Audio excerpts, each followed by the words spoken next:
We sold everything we owned I mean, literally down to the cutlery. We sold everything we owned, left Hawaii, moved into Bend with my mom, and we only had enough money for 1,500. So we bought 1,500 bottles and took them up to the Portland Saturday Market here in Portland, Oregon, and showed up. And they said, "Oh, absolutely not. Nobody's going to want those. That's ridiculous. They cost too much. No." So they told us no.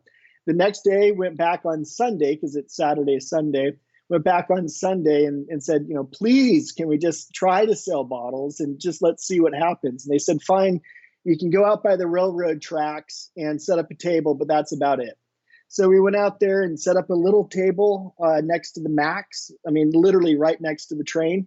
And it was about 100 degrees, and we put ice in the bottles. And I just started throwing bottles at people with ice in them, and they would open it up and just be amazed that there was still ice. And I remember the first guy who bought the first one, it was a black one, black 21 ounce.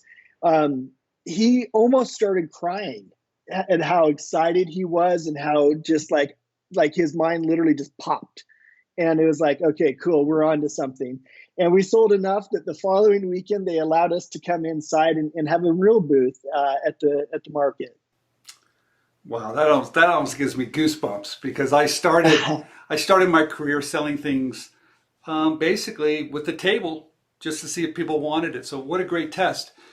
Did you know at that point you had something? Because I know it's been hard. It had to be a struggle. You sold everything. You're probably doubting yourself along the way.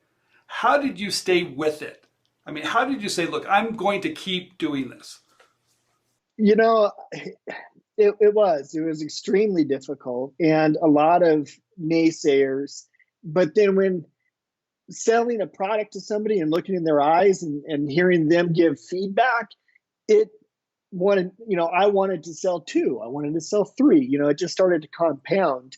And we had no other option. I mean, there was no plan B. It was, we need to sell these bottles or else we're not going to eat tonight. Like there wasn't any other option. Okay.